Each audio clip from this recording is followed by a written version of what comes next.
back in the 70s, crikey, I released an album by the Queen of Cabaret, Agnes Burnell.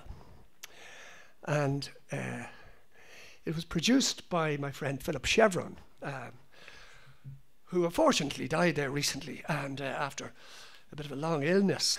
But anyway, I had written this thing some months back, and it's sort of, if you like, for Philip.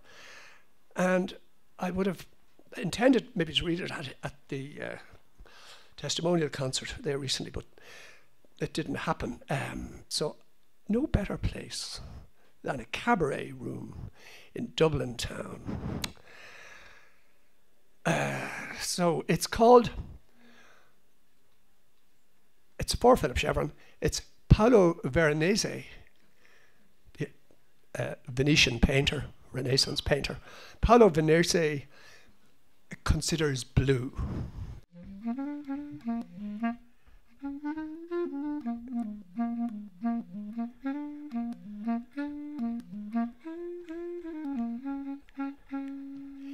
In sleep, he considered blue.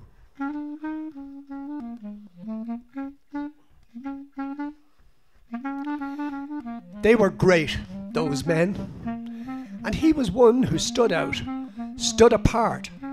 He could make a picture sing. But there was something else, something other. The demands of an artistic vision, demands of the heart, an honesty of purpose, a refusal to compromise on art.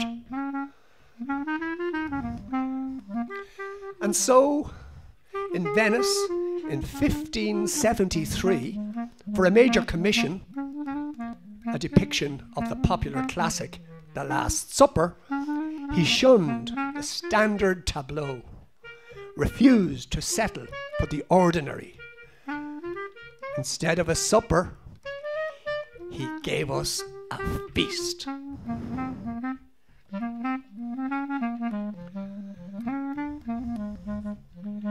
Joining the main cast in a scene still boisterous, raucous, wild, are dogs, armed German soldiers, dwarfs, a jester with a parrot, and a servant whose nose is bleeding.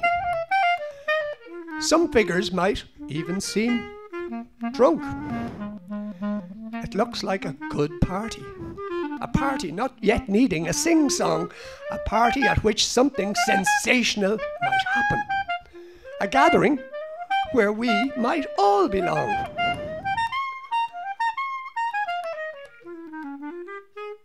Ten years before, in a similar scene, he'd painted himself in a wedding band before the radiant guest of honour, who instead of water gave them wine.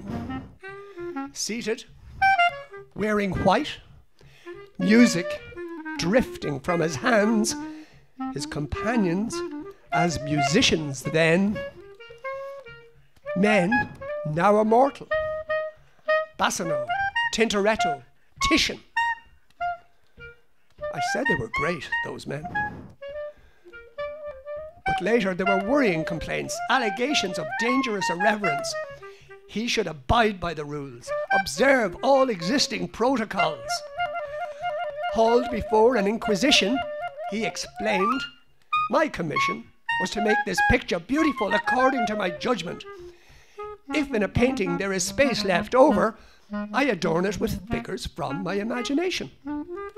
In the end, when ordered to amend his work, he chose to stick by those deemed sinners and subversives and didn't repaint a thing. Instead, just the title changed. And so, his Last Supper became Feast in the House of Levi.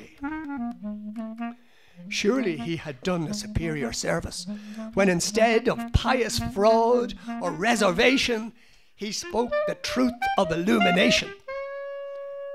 We painters take the same license as poets and madmen.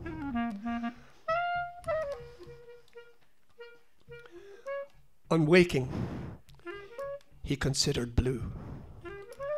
A ship bearing lapis lazuli, was due in safe harbour.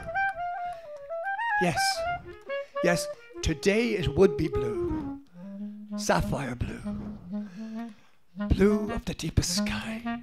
And tomorrow would be golden, the gold of glory, luminous gold, celestial gold, the gold seen when, with eyes closed, we stare at the sun.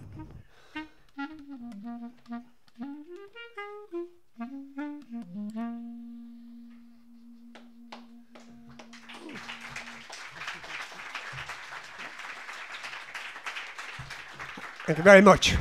Philip Chevron, thank you very much.